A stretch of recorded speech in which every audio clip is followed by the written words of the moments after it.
La fermentation cellulaire est un processus fascinant qui permet aux cellules de produire de l'énergie sans oxygène. Prenons le glucose par exemple. Dans des conditions anaérobies, il est partiellement dégradé. Ce processus commence par la glycolyse, où le glucose est transformé en acide pyruvique. Ensuite, selon le type de fermentation, cet acide peut être converti en éthanol ou en acide lactique. Cela permet aux cellules de régénérer le NAD+, essentiel pour continuer la glycolyse. En gros, même sans oxygène, les cellules trouvent des moyens ingénieux de survivre et de produire de l'énergie. أهلا وسهلا مرة أخرى أعزائي التلاميذ السلام عليكم. اليوم سنستمر في مناقشة ظواهر أو المسالك التي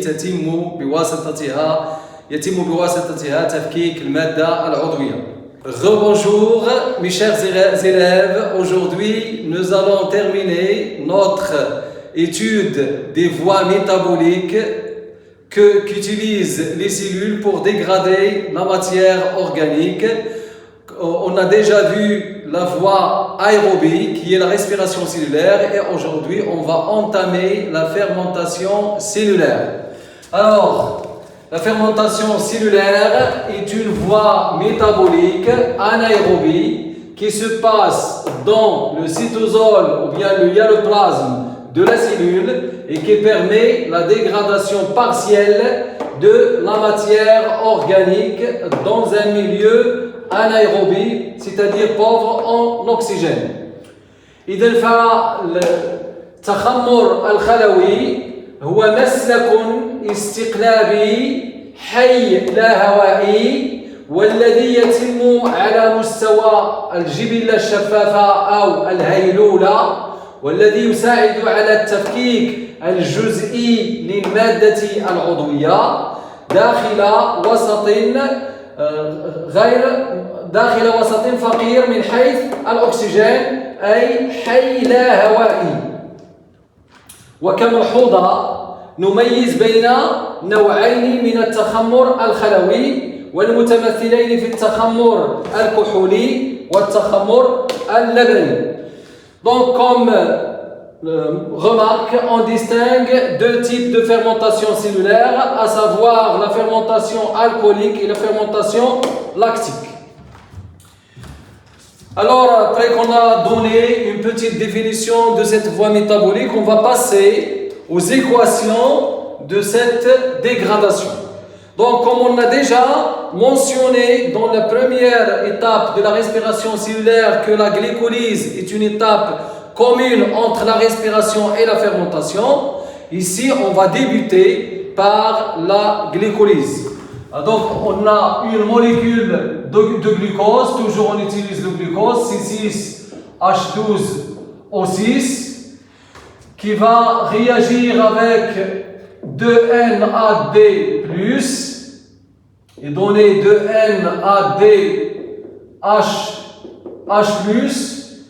deux acides pyruviques de CH3COCOOH et de l'autre côté on aura 2 ADP plus 2 PI pour produire 2 ATP. Alors toujours dans le cytosol. Cette équation se passe au niveau du cytosol. À ce niveau ici, on se pose la question dans nos données, ou bien dans les données d'exercice, on va chercher est-ce qu'on a un milieu riche en oxygène ou un milieu pauvre en oxygène. Dans notre cas, ici, il n'existe pas d'oxygène, pas d'O2. Donc on va rester dans le cytosol, toujours dans le cytosol. Donc il y aura la dégradation de cet acide pyruvique. Maintenant on va étudier la fermentation, on va dire alcoolique. Alors cet acide pyruvique va être dégradé en éthanol. C'est-à-dire il va réagir avec 2NAD. On va écrire les hydrogènes par une autre couleur. 2NAD H+, et il va donner 2 fois NAD+, c'est-à-dire dans ce cas on va faire une oxydation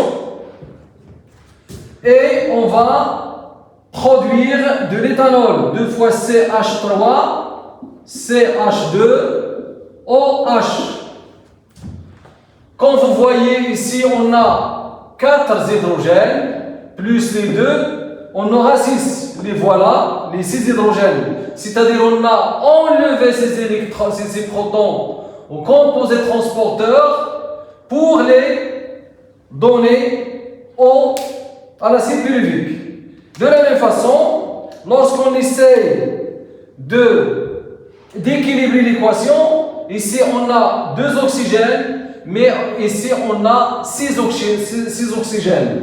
Et on a 2 carbones fois 2, c'est 4, mais dans la molécule initiale de l'acide pyruvique, on a 3 fois 2, c'est 6. Donc il y aura une libération d'un CO2, c'est-à-dire on a l'intervention d'une enzyme décarboxylase qui va enlever ce groupement carboxylique pour former le CO2.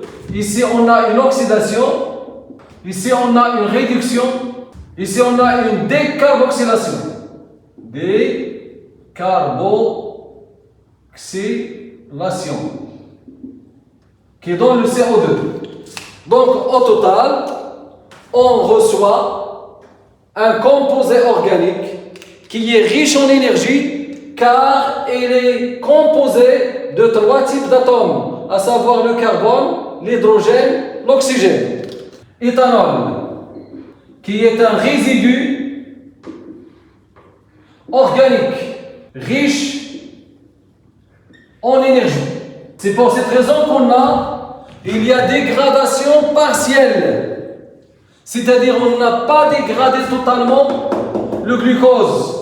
On l'a dégradé en 2 molécules composant chacune de 3 atomes. Et ces 2 molécules ont subi une autre dégradation, mais on n'a pas pu le dégrader d'une façon totale. C'est-à-dire à la fin, on a reçu un composé organique qui emmagasine encore de l'énergie. C'est pour cette raison qu'il n'y a pas une dégradation totale et on a mentionné qu'on a une dégradation partielle. Ainsi, notre séance arrive à sa fin et à la prochaine dans laquelle on va expliquer comment se passe la fermentation lactique. لا تنسوا الإعجاب بالفيديو والاشتراك في القناة تشجيعا لنا للعمل بجد ونشر المزيد من الدروس إن شاء الله.